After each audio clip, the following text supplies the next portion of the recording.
I'm Mason, 34, and my parents stole my future to pay for my brother's mistakes. Before I tell you about the morning they woke up to a completely empty house and a reality check that hit them harder than a freight train, let me know where you're watching from in the comments. I love seeing how far this story reaches. It was $12.43. I stared at it. I refreshed the page. $12.43. I clicked on the transaction history. That morning, at 9 a.m., there was a wire transfer. Withdrawal, $40,000. Destination, external account ending in 8821. I knew that account number. It belonged to my father, Robert. My joint account, the one I had opened when I was 22 and helping them manage their bankruptcy. I had never taken my name off it, and I had never taken their names off mine because, well, they were my parents. I trusted them. That was the first rule of risk analysis I broke. Never leave a vulnerability exposed, even if it looks like family. Mason, Emily touched my arm. What's wrong? You've gone pale. There's a glitch, I lied. I pulled out my emergency credit card, the one with the high interest rate I never used, and paid the deposit. Let's get you home. I drove Emily to her apartment in silence. Couldn't tell her. Not yet. I had to verify the betrayal first. I had to see their faces. I drove to my parents' house. Well, the house they lived in. It was a nice two-story place in a good suburb. I still had my old room there, the one I stayed in on weekends when I came over to fix their gutters or handle their taxes. I had bought almost everything inside those walls. When I walked in, they were in the living room. My dad, Robert, was sitting in the leather recliner I had bought him for Christmas last year. My mom, Linda, was on the sofa. And there, sitting on the floor playing a video game on the PS5 I had lent him, was Caleb. Caleb, my younger brother. 28 years old, and he had never held a job for longer than 6 months. He was the creative one, the free spirit. In reality, he was a leech with a gambling problem and a taste for trouble. They looked up when I entered. They didn't look guilty. They looked relieved. Mason, Dad said, muttering. You're early for dinner. Where is it? I asked. My voice was calm. Too calm. Where is what? Mom asked, but she wouldn't meet my eyes. She was fiddling with a coaster on the coffee table. The wedding fund. $40,000. It's gone. It's in your account. Silence stretched in the room. Caleb paused his game. He didn't turn around. We had to borrow it, Dad said finally. He said it with the casual tone of someone borrowing a cup of sugar. It was an emergency. An emergency, I repeated. Did the house burn down? Did someone need surgery? It's Caleb, Mom said, her voice trembling. He got into some trouble. Bad people, Mason. Loan sharks. They said if he didn't pay by noon today, they were going to hurt him. I looked at Caleb. He finally turned around. He didn't look like someone who had just escaped death. He looked annoyed that his game was interrupted. It was a business deal gone wrong, bro, Caleb said. Crypto. You wouldn't understand. High risk, high reward. I just got unlucky. So you stole my money, I said. Money for my wedding. Money Emily and I worked for. We didn't steal it, Dad snapped, his face turning red. We borrowed it. Your family. Family helps family. You have a good job. You're a damn analyst. You make more in a month than Caleb makes in a year. You can earn it back. Earn it back. I felt the room spinning. It took me 5 years to save that. 5 years. We'll pay you back, Mom said quickly. Once Caleb's next venture takes off. When? I asked. When has Caleb ever paid anyone back? Don't talk about your brother like that. Dad stood up. He's trying. Not everyone is a corporate robot like you, Mason. Some people have dreams. We had to save him. What did you want us to do? Let him get his legs broken. You could have asked me, I said. You could have called. You would have said no, Caleb interjected. He smirked. That little, entitled smirk that he had worn since we were kids. You always lecture me about responsibility. We didn't have time for a lecture. I looked at them, really looked at them. I saw the leather recliner I paid for, the 65-inch 4K TV on the wall I paid for, the dining table in the next room I paid for. I saw 3 people who felt absolutely entitled to the sweat off my brow. They didn't just take my money. They took my respect. They took my boundaries and set them on fire. So that's it? I asked. It's gone. It's gone, Dad said. Stop making a scene. We can't undo it. Just postpone the wedding. Emily is a sensible girl. She'll understand. Postpone the wedding. Just like that, something inside me snapped. But it wasn't a loud snap. It was a quiet, metallic click, like a vault door locking shut. I realized then that screaming wouldn't work. Crying wouldn't work. They didn't respect me. They respected my wallet. They respected the infrastructure I provided. Okay, I said. Dad blinked. Okay. Yeah, I said. I shrugged. I forced my shoulders to drop. I forced my face to go slack. If it was life or death, I get it. I'm upset, obviously. But I get it. Mom let out a huge breath. Oh, thank God. I told you, Robert. I told you Mason would understand. He's a good boy. I'm tired, I said. I'm going to go to my room and lie down. I need to process this. Sure. Dad sat back down, instantly relaxing. Dinner is at 6. Mom's making meatloaf. I walked past Caleb. He didn't even look up. He had unpaused his game. Thanks, bro, he muttered. I owe you one. No, I whispered to myself as I walked down the hall. You don't owe me anything, because I'm collecting today. I went into my room and closed the door. I locked it. I sat on the bed I bought, and pulled out my phone. I didn't call Emily. I called Elijah. Elijah wasn't just my best friend. He was a shark of a lawyer specializing in property law. Mason, Elijah answered on the second ring. You sound like you're at a funeral. I might be, I said. They took it, Eli. The whole wedding fund. The 40 grand? You're kidding. Gone. Wired to pay off Caleb's gambling debts or whatever lie they told me. I told you to cut that joint access years ago, Elijah sighed. What do you want to do? Sue? It's civil. But since your name was on the account. No lawsuits yet, I said. I want to execute the contingency plan. The house clause. There was a silence on the other end. Then I heard Elijah tap something on a keyboard. The owner's occupancy clause? Mason, that's nuclear. That's immediate eviction. If you do that, there's no going back. I know, I said. Prepare the paperwork. I want it served tomorrow. Done, Elijah said. Anything else? Yeah. Call Carter. Tell him I need the trucks. Tonight. 3 a.m. Trucks? Plural. Plural, I said. I'm not just taking my name off the lease, Eli. I'm taking everything I ever paid for. I hung up. I lay back on the pillow. I could hear the sounds of the game Caleb was playing in the living room. Explosions. Gunfire. He was having a blast. I looked around the room. I had renovated this whole house. I had insulated the walls. I had paid for the HVAC system. I was the invisible foundation that held their lives up, and they had just taken a sledgehammer to me. I checked my watch. 5:30 p.m. I had 9 hours until the movers arrived. I stood up and started packing my clothes. Quietly, methodically. They wanted me to be the good boy. They wanted me to be the safety net. They forgot that a safety net only works if the people falling actually appreciate that you're catching them. If they start cutting the ropes, eventually the net falls. And when this net fell, it was going to drag the whole house down with it. Dinner was surreal. We sat around the oak dining table. Solid wood, imported, cost me $2,500 3 years ago, and ate meatloaf. Mom chattered about the neighbors. Dad complained about the government. Caleb ate with his mouth open, scrolling on his phone. Nobody mentioned the $40,000. It was as if the conversation earlier hadn't happened. They had already absolved themselves. In their minds, the crisis was over. Mason fixed it. Mason absorbed the blow. Life goes on.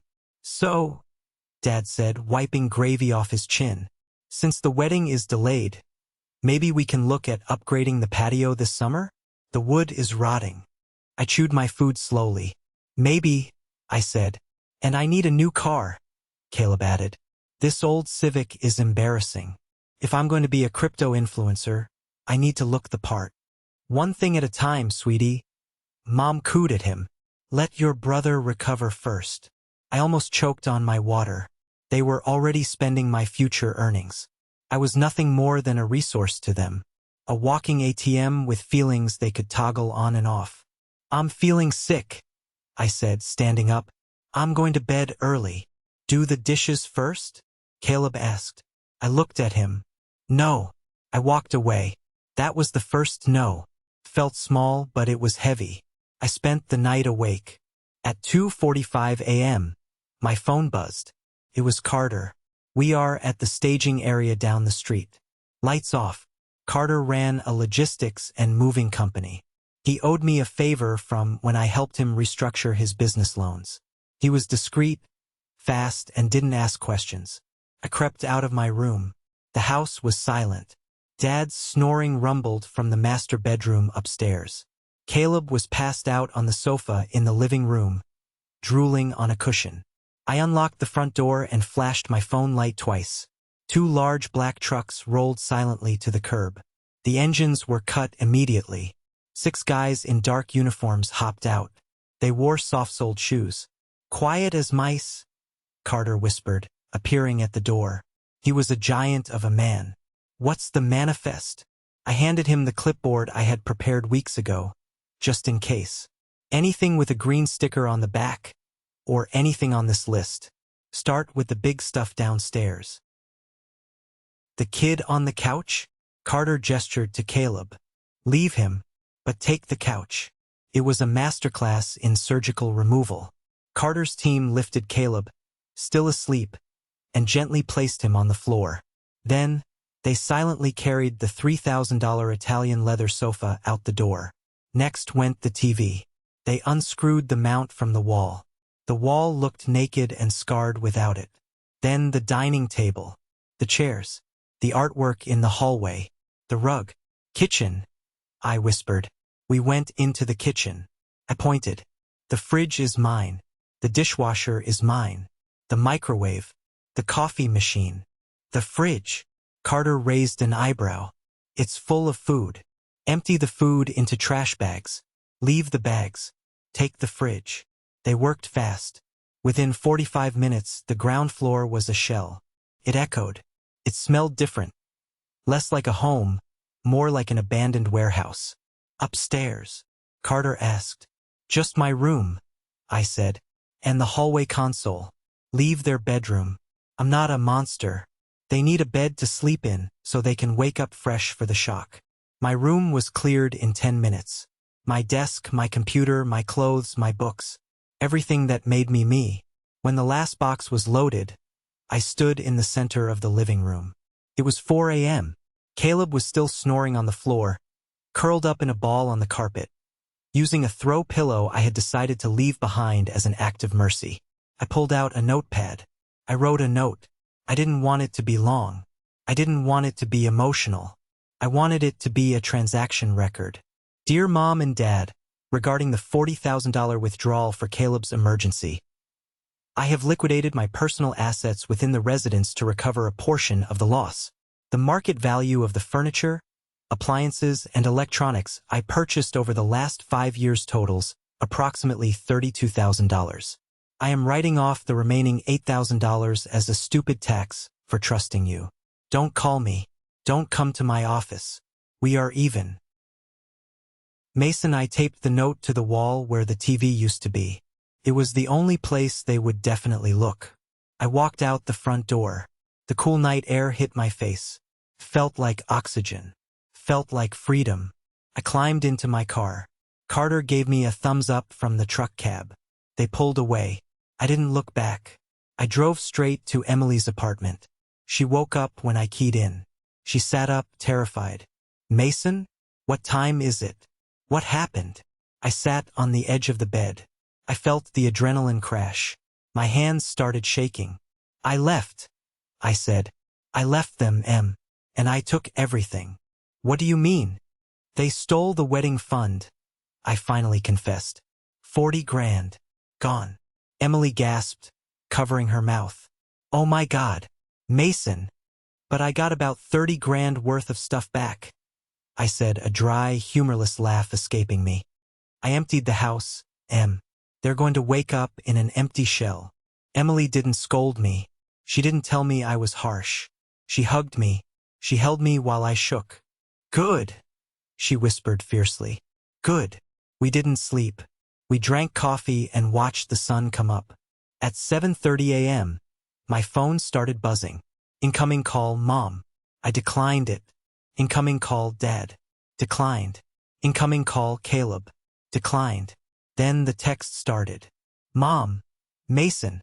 Where is the fridge? Dad. Have you lost your mind? The police are on their way. Caleb. Bro, WTF, where is my console? I silenced the phone. Are you going to answer? Emily asked. No, I said. Not until I have the leverage locked in. What leverage? I haven't told you everything about the house, I said. About who actually owns it. Emily looked confused. Your parents own it. They've lived there for 30 years. They lived there for 30 years, I corrected. But they lost it 5 years ago. I bought it. I own the deed. I own the mortgage. They are just guests. Emily's eyes widened. You own the house? Through an LLC, I explained. I set it up to protect their pride. They pay rent. That is actually $0. But the lease agreement has a clause about theft. I pulled a folder out of my bag. I'm not just taking the furniture, Emily. I'm evicting them. Sounded cruel. I knew how it sounded. Evicting your elderly parents and your brother. But then I remembered the bridal shop. I remembered insufficient funds. I remembered them sitting in my chairs, eating my food, telling me to postpone the happiest day of my life so Caleb could pay off a bookie. Do it, Emily said. Her eyes were hard. She was the daughter of a judge. She knew justice when she saw it. I need to go to work, I said, standing up. I need to look normal. If they show up there, security will handle it. Be careful, she said. I drove to work. The messages kept flooding in. Dad. You ungrateful brat. I'm calling the cops. Dad. The cops said it's a civil matter because you have receipts. Damn you, Mason. Mom. How are we supposed to make coffee? How are we supposed to eat? I read that last one and almost laughed. How are you supposed to eat? The same way I was supposed to pay for a wedding with $12 in my account. You figure it out. At 10 a.m., I got a notification from my doorbell camera, the one I had installed at their front door. It was the only piece of tech I hadn't taken, specifically so I could watch the fallout. I opened the app on my phone. The video feed showed the front porch. Dad was pacing back and forth, wearing his bathrobe. He looked disheveled. He was shouting into his phone. He took the damn stove, officer. No, I don't have the receipt for the stove. He bought it. But it's my house. I zoomed in. I could see the panic in his eyes. It wasn't just anger. It was fear. The fear of a man who suddenly realizes he has no control. Then, a car pulled up in the driveway. A sleek, black sedan. I didn't recognize it. A man in a suit stepped out. He wasn't a cop.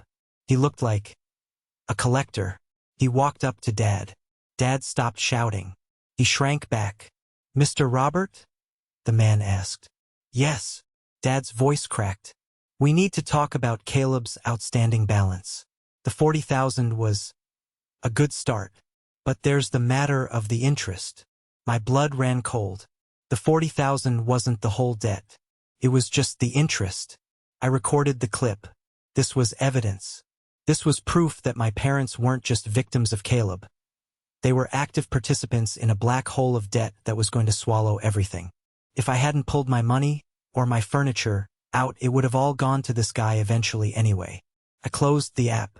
I had work to do, and I had a lawyer to meet.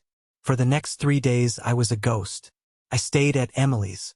I routed all calls from my family to a voicemail box that I never checked. I blocked them on social media. I told the security guards at my office building, a gleaming tower in the financial district, that my parents and brother were on a do not admit list. I provided photos. The first time Dad tried to storm the lobby, 2 guards twice his size escorted him out. He screamed about filial piety and ungrateful children until they threatened to arrest him for trespassing. It was humiliating, yes, but humiliation was a necessary tool now. Meanwhile, I was trying to rebuild the wedding from the ashes. "We can do a backyard thing," Emily suggested over dinner. We were eating takeout noodles because we were technically poor again. "My parents have that nice garden." "No," I said firmly. "We are not downgrading because of them. I will work double shifts. I will consult on the side. We are having the wedding we planned." "Mason, it's just a party." "It's not just a party. It's a statement. It's the start of our life. I am not starting our life in a deficit because Caleb decided to gamble." I was angry. The anger wasn't fading. It was hardening into a cold resolve. On Thursday, I met Elijah at a coffee shop near my office. He slid a manila envelope across the table. "You're not going to like this," Elijah said. He didn't touch his latte. "What? Is the eviction stalled?" "No, the eviction notice is ready to be served. This is about the debt." I had a private investigator look into Caleb's business partners. I opened the envelope. Photos. Grainy photos of Caleb coming out of a bar. Caleb arguing with a guy in a leather jacket. And then, a police report. DUI, I read. Hit and run. Property damage. 3 months ago, Elijah explained, Caleb got drunk, stole your dad's car, the old Ford, and smashed into a parked luxury SUV. A Porsche Cayenne. A Porsche. I rubbed my temples. The owner of the Porsche agreed not to press criminal charges if Caleb paid for the damages and pain and suffering immediately. That's the debt. It's not loan sharks, Mason. It's a settlement to keep Caleb out of jail. I stared at the paper.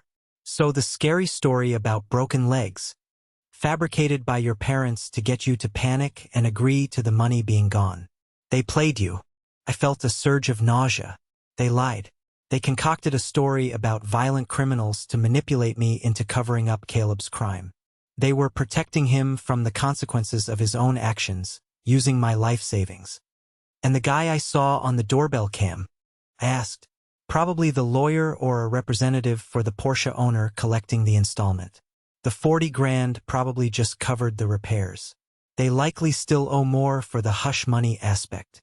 I slammed the folder shut. They chose a criminal over their honest son.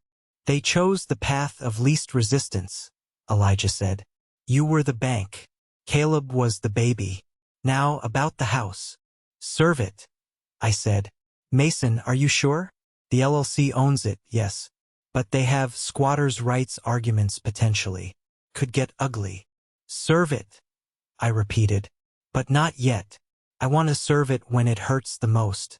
When they think they've won. When is that? The rehearsal dinner, I said. Next Friday. Elijah whistled low. That's cold. They crashed my financial life. I'm going to crash their false reality. The rest of the week was a blur of work. I took on 3 new risk assessment audits. I worked 18 hours a day. I needed the money, yes, but I also needed the distraction. Emily's parents, the DeVises, came into town on Saturday. Her father, Judge Davis, was a stern but fair man. Her mother, Martha, was kind but sharp. We sat down for brunch. They knew the wedding fund was gone, but they didn't know the full details. We can chip in, Judge Davis said, cutting his steak. We have savings. No, I said immediately. Sir, I appreciate it, but this is my mess. I will fix it. It's not your mess, son, he said, looking at me over his glasses. It's a crime. Have you filed a police report? Not yet, I said. I'm handling it internally. Don't let internal become infernal, he warned. Family rot spreads if you don't cut it out. He didn't know how right he was. Sunday night, I got a text from Caleb. Caleb, hey bro, look. I'm sorry. Mom is crying all the time. Dad is selling his golf clubs to buy food. We have no TV. Sucks here. Can you just bring back the fridge? The food goes bad in the cooler. I stared at the screen. No. I'm sorry I stole your money. I'm sorry I'm uncomfortable. I typed back. Sell the PS5. Oh wait, you can't. It's mine. I blocked him again. Monday came. The notice to quit documents were drafted. Elijah had done a masterful job. The documents laid out the ownership structure of the house clearly. Owner, MJR Holdings LLC. Tenant, Robert and Linda Roberts. Lease status, at will. Violation, theft of landlord's personal property valued at $40,000. Remedy, immediate eviction. I held the papers in my hand. They felt heavy. This was the house I grew up in. I remembered playing catch in the yard. I remembered Christmas mornings. But then I remembered the feeling of being the backup plan. The feeling of being the utility bill payer. They didn't see me as a son. They saw me as a utility. And utilities get cut off when you don't pay the bill. I called Elijah. Change of plans. Don't mail it. Bring it to the rehearsal dinner. I want to hand it to them personally. You think they'll show up? Oh, they'll show up, I said. They need money. They'll come to the dinner to make a scene, to guilt-trip me in front of Emily's rich parents, hoping I'll cave and write them a check to save face. I know their playbook. And when they do, we burn the playbook. The week leading up to the rehearsal dinner felt like the calm before a hurricane. The air was thick with static. My parents had stopped trying to call me. That was suspicious. Silence from narcissists usually means they are plotting. I checked the doorbell camera periodically. They were selling things. I saw Dad selling the lawnmower, an old one I hadn't taken. I saw Mom selling some jewelry. They were desperate. Good. Desperation clarifies priorities. Tuesday, I got a call from my boss, Mr. Henderson. Mason, can you come to my office? I walked in. Henderson looked uncomfortable. He slid a letter across his desk. We received this via certified mail, he said. I picked it up. It was a letter from my father. Handwritten. To the management of Apex Analytics, I am writing to inform you that your employee, Mason Roberts, has abandoned his elderly parents in a time of crisis, stolen their household appliances, and left them in destitution. Is this the kind of moral character Apex represents? We demand you garnish his wages to repay the debt he owes his family. My face burned. I felt heat rising up my neck. They were trying to get me fired. They were trying to destroy my career because they couldn't control me anymore. Mr. Henderson, I began, my voice steady despite the rage shaking my hands. I can explain. You don't need to, Henderson said. He picked up the letter and dropped it in the shredder. I've seen your work, Mason. You're the most ethical man in this building. And I met your brother at the company picnic last year. I remember him trying to sell me NFT monkey pictures. He leaned forward. But Mason, if you need legal help, the company firm is at your disposal. Thank you, sir. I have it handled. Good. Don't let them win. That letter was the final nail. If I had any lingering guilt, any small voice saying, but they're your parents, it died in that office. Friday arrived. The rehearsal dinner. We had booked a private room at the Gilded Lily, an upscale steakhouse. It was intimate. Just Emily's family, the bridesmaids and groomsmen, and us. I wore my best suit. I looked in the mirror. I looked tired but sharp. Ready? Emily asked. She looked beautiful in a cocktail dress. Ready. We arrived at the restaurant. The mood was festive. Judge Davis was telling jokes. Champagne was popping. For an hour, I almost forgot about the war. Then the doors swung open. They didn't just walk in. They made an entrance. Dad, Mom, and Caleb. They looked ragged. Mom wasn't wearing makeup. Dad's shirt was wrinkled. Caleb looked hungover. They had clearly dressed down to look like victims. There he is, Caleb shouted, pointing a shaking finger at me. The rich boy, eating steak while his family starves. The room went dead silent. Judge Davis put down his glass.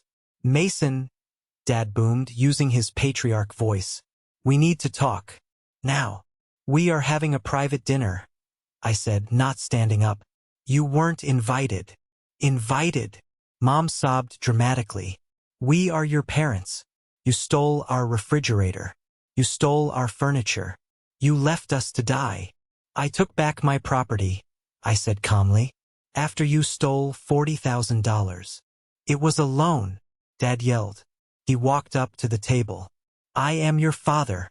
I command you to write us a check right now. We have bills. The mortgage is due. The mortgage. I smiled. It wasn't a nice smile. It was a shark smile. The mortgage? I asked. You're worried about the mortgage? Yes. The bank will take the house, Dad shouted. And it will be your fault. I stood up then. I picked up the manila envelope Elijah had placed on the table next to me.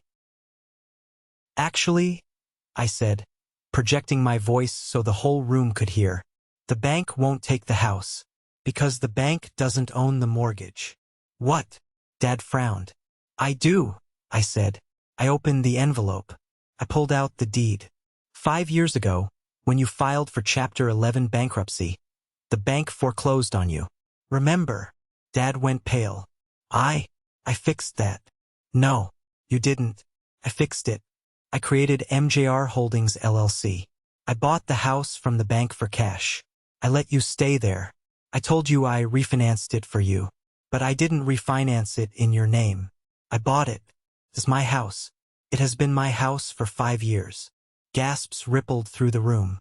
Emily's mom whispered, Oh my! You own it?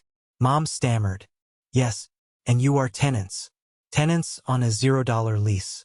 A lease that has a specific clause about criminal activity and theft against the landlord. I pulled out the second document. The notice to quit. Since you stole $40,000 from the landlord, you are in breach of contract. I walked around the table. I shoved the papers into Caleb's chest. He grabbed them instinctively. This is an eviction notice, I said. You have 24 hours to vacate the premises. If you are not out by 6 p.m. tomorrow, the sheriff will remove you. You can't do this, Dad sputtered. We're family. No, I said coldly. I'm the landlord. You're the bad tenants. Get out of my restaurant.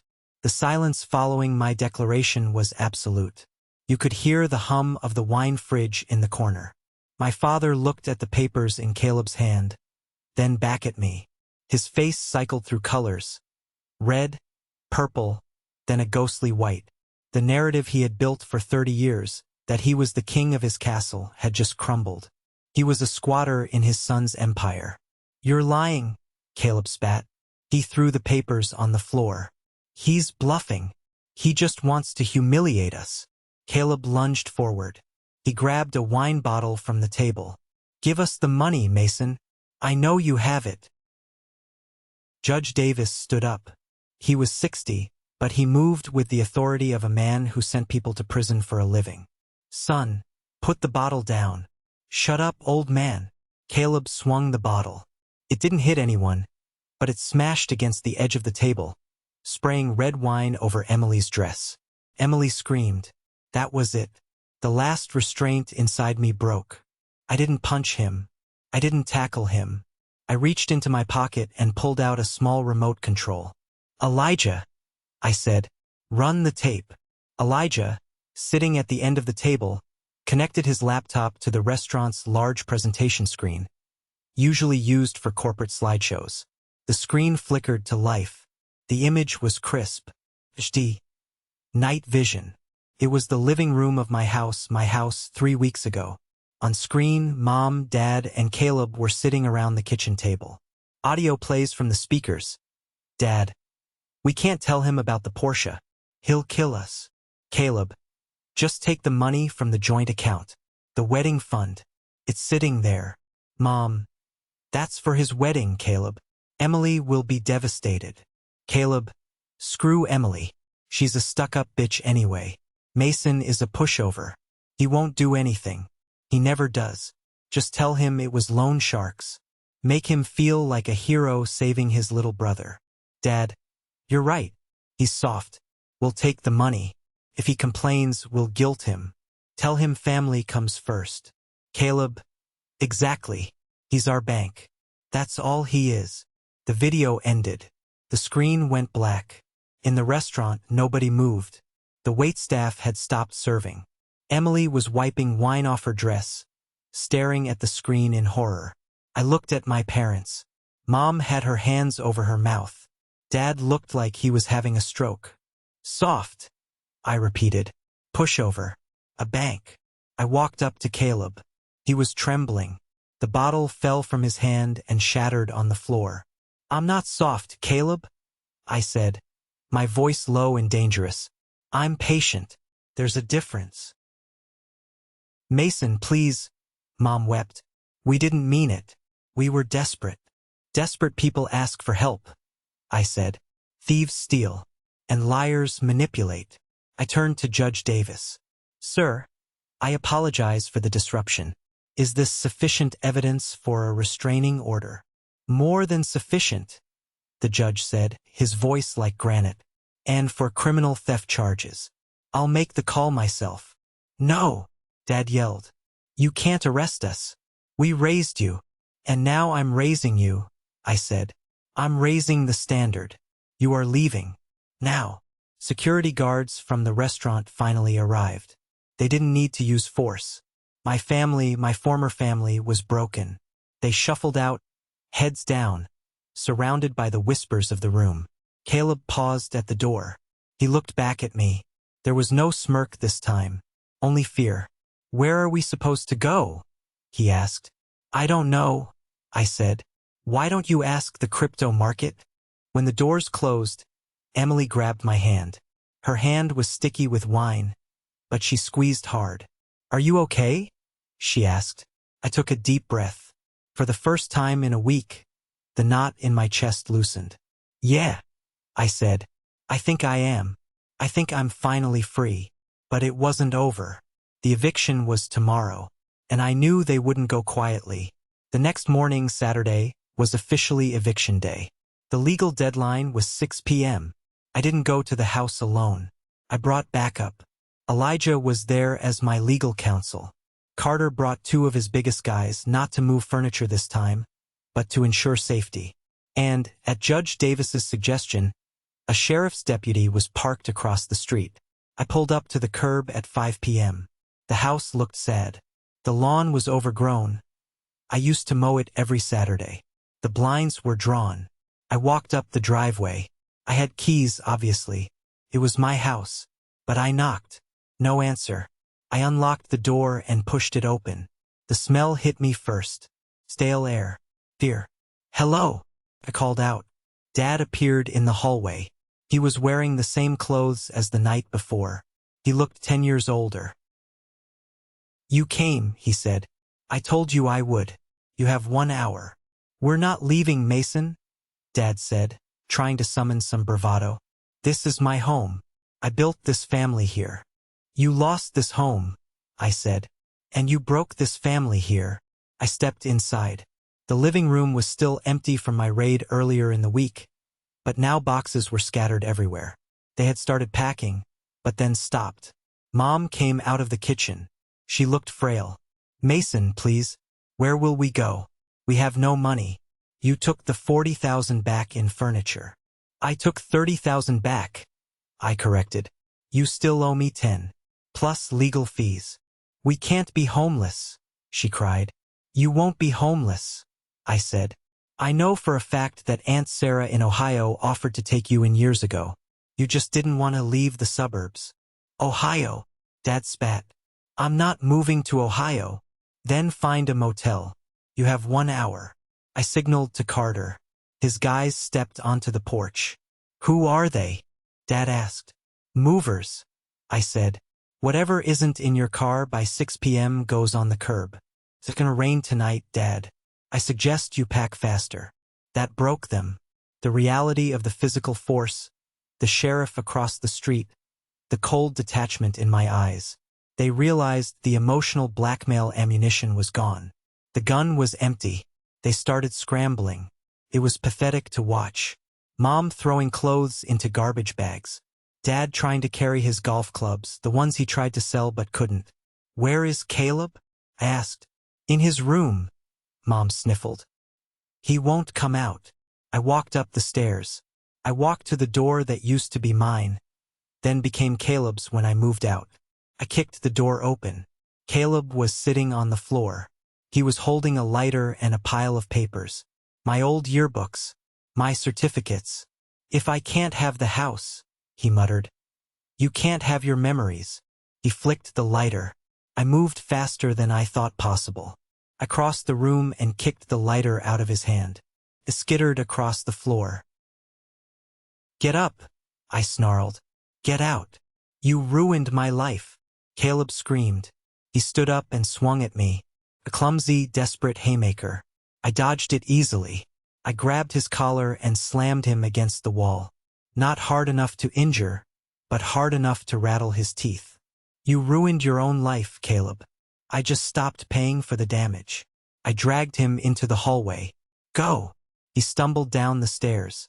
By 5:55 p.m., their old sedan was packed to the bursting point. The trunk was tied shut with bungee cords. I stood on the porch and watched. Mom was crying in the passenger seat. Dad was in the driver's seat, staring straight ahead, refusing to look at me. Caleb was squeezed in the back, looking small. Dad started the engine, sputtered, then caught. He rolled down the window, just a crack. "You're a hard man, Mason," he said. "I had to be," I answered. "You taught me that the world is expensive. I'm just balancing the ledger." He rolled the window up. They drove away. I watched the taillights disappear around the corner. The sheriff's deputy waved at me and drove off. Carter and Elijah came up to the porch. "It's done," Elijah said. "It's done," I repeated. I turned and looked at the empty house. It was just wood and drywall. It wasn't a home. Not anymore. But it was mine. "Change the locks," I told Carter. "And put it on the market on Monday." "You're selling it?" Elijah asked. "Yeah. Too many ghosts here. I'm gonna take the money and buy a place with Emily. A place nobody else has ever lived in." I walked to my car. My phone buzzed. It was a text from Emily. "Dinner is ready. Come home." Home. That word finally sounded right. The Sunday morning after the eviction was the quietest morning of my life. I woke up in Emily's apartment, but for the first time in 5 years, my phone wasn't a ticking time bomb. There were no frantic texts about broken heaters. No missed calls about emergencies that always turned out to be Caleb's poor life choices. There was just sunlight hitting the duvet and the smell of coffee brewing in the kitchen. I lay there for 20 minutes, just listening to the silence. It's strange how you get addicted to chaos. When you live in a war zone long enough, peace feels suspicious. I kept waiting for the other shoe to drop. I kept waiting for a lawyer's letter, or a police siren, or a rock thrown through a window. But nothing came. I walked into the kitchen. Emily was there, buttering toast. She looked up and smiled. It wasn't a worried smile. It was a "we made it" smile. "How did you sleep?" she asked. "Like a baby," I lied. "Actually, like a dead man. I don't think I moved for 8 hours." "Good," she said. "You needed it." Carter called. "He's already changed the locks on the big house. He put the key in the lockbox for the realtor." The house. We didn't call it Mom and Dad's house anymore. We called it the asset. That's how I had to think about it to keep from falling apart. It wasn't the place where I learned to ride a bike or where I had my first kiss. It was an asset that had become a liability. And like any good risk analyst, I was liquidating it. Monday morning, I met with the realtor, a sharp woman named Mrs. Gable. She walked through the empty rooms, her heels clicking on the hardwood floors. "It's very empty," she noted, looking at the spots where the furniture used to be. "Staging helps, you know." "No staging," I said firmly. "I want it sold as is. Price it to move. I want it gone in 30 days. The market is hot, Mason. But are you sure? You could get 10% more if we painted and fixed the landscaping." "I don't care about the 10%. I told her. I care about the 0%. 0% chance of me ever walking through that front door again. Sell it. She listed it on Tuesday. By Thursday, we had a bidding war. Turns out, a solid house in a good school district is worth a lot, even with bad vibes. I accepted an offer that was $20,000 over the asking price. It was an all-cash offer from a young couple moving from the city. When I signed the closing papers 2 weeks later, I stared at the check. It was a lot of money. It was enough to repay the wedding fund 10 times over. It was enough to buy a new house outright. I sat in my car in the title company parking lot and stared at that check. This was my inheritance, I realized. I wasn't waiting for my parents to die to inherit their legacy. I had taken it now, to prevent them from squandering it on gambling debts and hush money. I took a picture of the check. I almost texted it to my dad. I almost typed, "See, this is what you lost." But I didn't. I deleted the photo. Revenge is a dish best served cold. But moving on is a dish best served in silence. I deposited the check into a new account. One with no joint access, no history, just my name and Emily's name. With the house sold and the family effectively dissolved, the path was finally clear for the wedding. We didn't downgrade. In fact, we upgraded. We kept the date, but we changed the venue. We moved it from the hotel ballroom to a private estate on the cliffs overlooking the ocean. I wanted open air. I wanted to see the horizon. I wanted to feel small against the vastness of the world, to remind myself that my family drama was just a speck of dust in the grand scheme of things. The planning process was different this time. Before, every decision was filtered through, what will mom think? Or will Caleb be bored? Now, the questions were simple. Do we like this? Beef or fish? The caterer asked. Both, I said. And an open bar. Top shelf. The guest list was the only thing that shrank. We cut 40 people. We cut every distant cousin who had ever guilt-tripped me. We cut the neighbors who sided with my parents. We cut the family friends who had enabled Caleb's behavior for years. The resulting list was tight. 70 people. The chosen family. The day of the wedding was perfect. And I don't use that word lightly. In my line of work, perfect is a statistical impossibility. But this was close. The sky was a piercing blue. The ocean crashed against the rocks below, providing a rhythm that calmed my nerves. I stood at the altar, adjusting my cufflinks. They were gold, a gift from Elijah. Elijah stood next to me as my best man. He leaned in. You good? I'm good, I said. They're not coming, he whispered, answering the question I hadn't asked. I have security at the gate. Carter has a guy in the parking lot. It's a fortress, Mason. Thanks, Eli. Then the music started. Everyone stood up. I looked down the aisle. Usually, this is the part where the groom looks for the bride. But for a split second, my eyes darted to the front row on the left. The parents' row. It was empty. Well, not empty. My colleagues were there. Mr. Henderson, my boss, was sitting there. Carter was there. But the seats reserved for father of the groom and mother of the groom were filled by people who weren't blood relations. For a second, just a microsecond, I felt a sharp pang in my chest. It wasn't regret. It was grief. I was grieving the parents I wished I had. I was grieving the fantasy of the proud father and the weeping mother. I had to accept that those people didn't exist. The people who existed were a landlord and a thief, and they were currently living in a motel 3 towns over. Then I saw Emily. She stepped out, holding on to Judge Davis's arm. All the grief vanished. She was walking toward me, and she looked like victory. She looked like the future. She looked like the only family I would ever need. When they reached the altar, Judge Davis took Emily's hand and placed it in mine. But he didn't step back immediately. He put a hand on my shoulder. He squeezed it. A firm, masculine, fatherly squeeze. Take care of her, son, he said. I will, I promised. With my life. The ceremony was short. We wrote our own vows. Mason, I said, my voice shaking slightly, promise to build a home with you that is safe. I promise that our resources will always be for us. I promise that I will never light myself on fire to keep someone else warm, unless that someone is you or our children. I promise that loyalty is earned, not inherited. And I promise that from this day forward, you are my primary obligation." People cried. They thought it was poetic. Emily knew it was a declaration of independence. The reception was a blur of joy. We danced. We ate steak. We drank expensive champagne. At one point, around 10 p.m., I stepped away from the dance floor to get some air. I walked to the edge of the terrace and looked out at the dark ocean. My phone buzzed in my pocket. I had unblocked them for the day, just in case of a genuine medical emergency. Old habits die hard. It was a text from a number I didn't recognize, but I knew the voice immediately. "Caleb, nice photos on Instagram. Hope you're happy.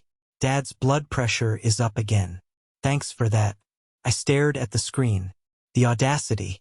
Even in exile, they tried to send little missiles of guilt. I didn't get angry. I didn't feel the urge to explain or defend myself. I just felt bored. It was such a boring, predictable tactic. I hit delete. Then I blocked the number. "Hey!" A soft voice came from behind me. It was Emily. She wrapped her arms around my waist. "Hiding. Just checking the perimeter," I joked. "The perimeter is secure," she said.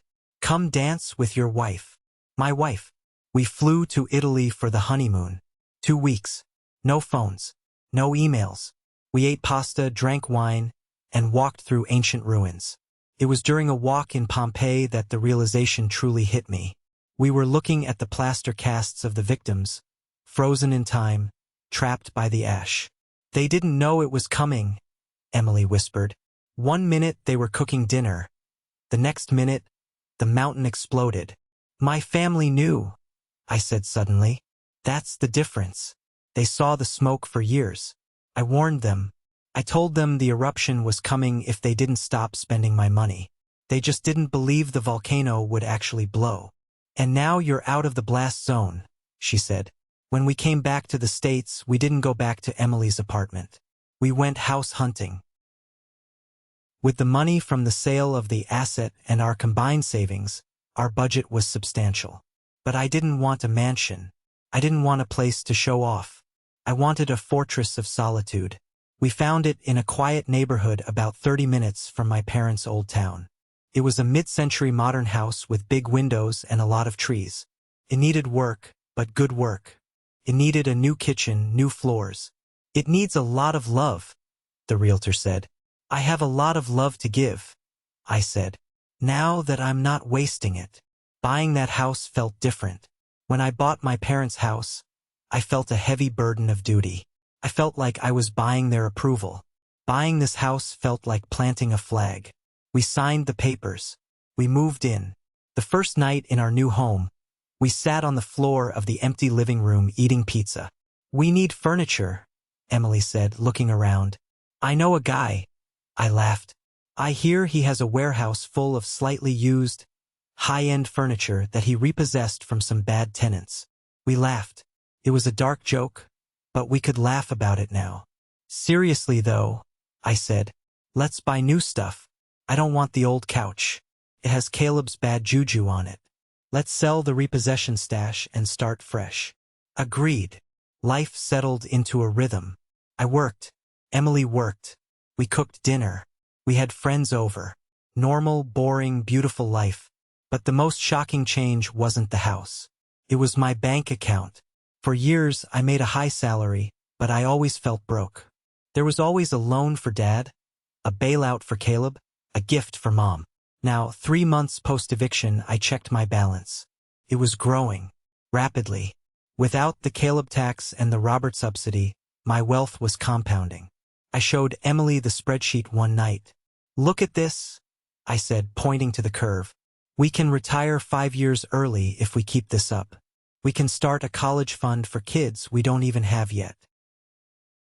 "It's amazing what happens when you plug the leak," she said. It wasn't a leak, it was a hemorrhage. I was finally building something that would last. But I knew the story wasn't completely over.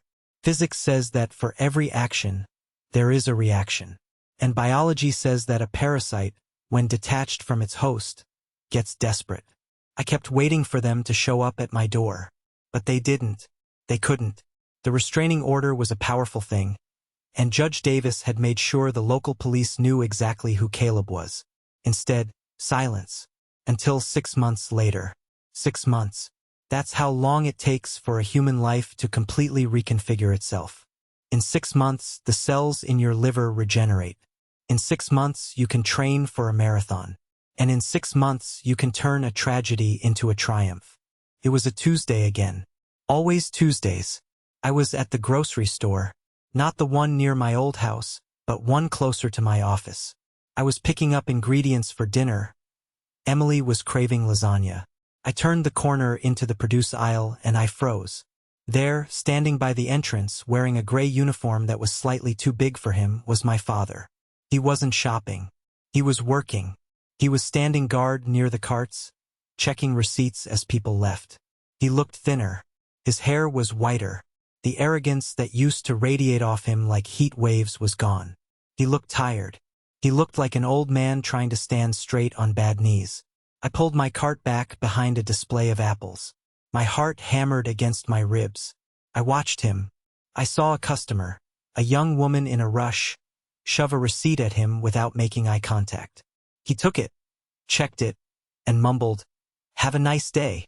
She didn't answer. She just walked out. My father, the man who sat at the head of the table and demanded tribute.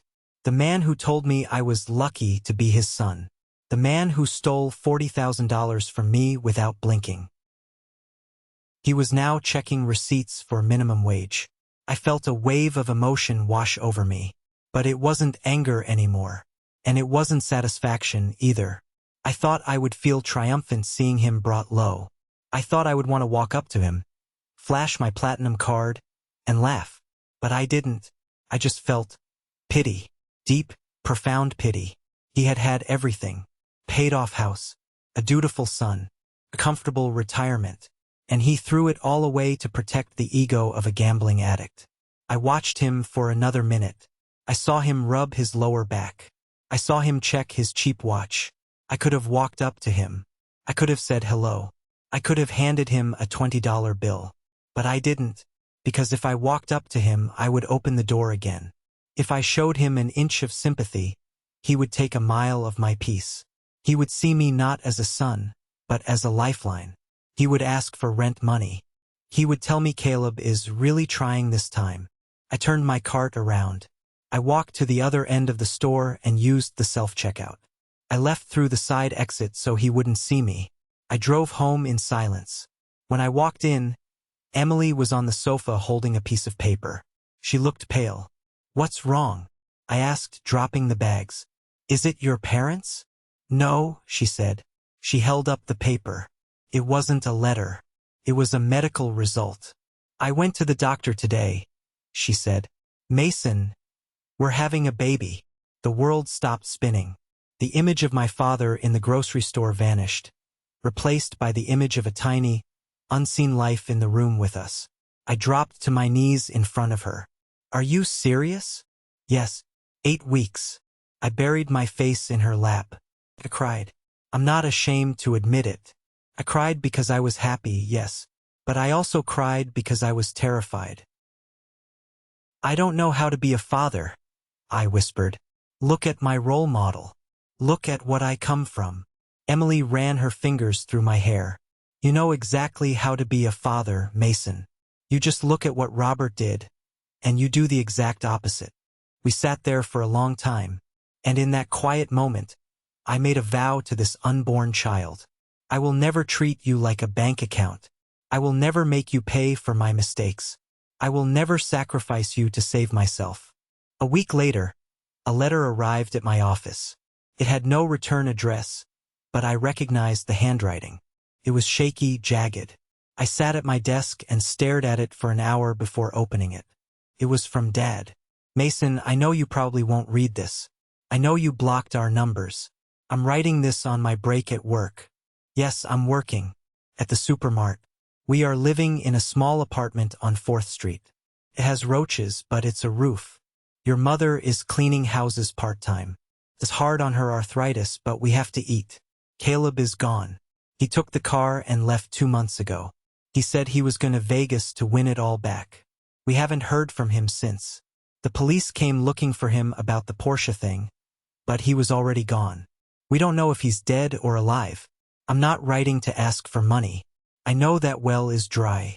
I'm writing because I miss my son. Not the banker, the son. I realize something standing at the door greeting people who ignore me. I realize that respect isn't something you demand. It's something you earn. And I lost yours. I don't expect you to forgive me. I just wanted you to know that I know. I messed up. I bet on the wrong horse and I lost the farm.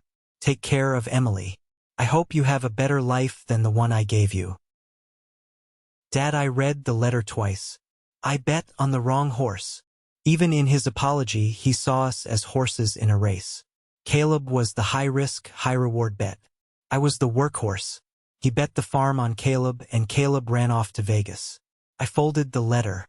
A part of me wanted to drive to 4th Street, to save them from the roaches, to pay their rent for a year. I could afford it easily now. But then I remembered the wedding fund. I remembered the insufficient funds at the bridal shop. I remembered Caleb laughing at me. If I saved them now, they would never learn. They were finally, at 60 years old, learning the lesson of cause and effect. They were finally becoming adults.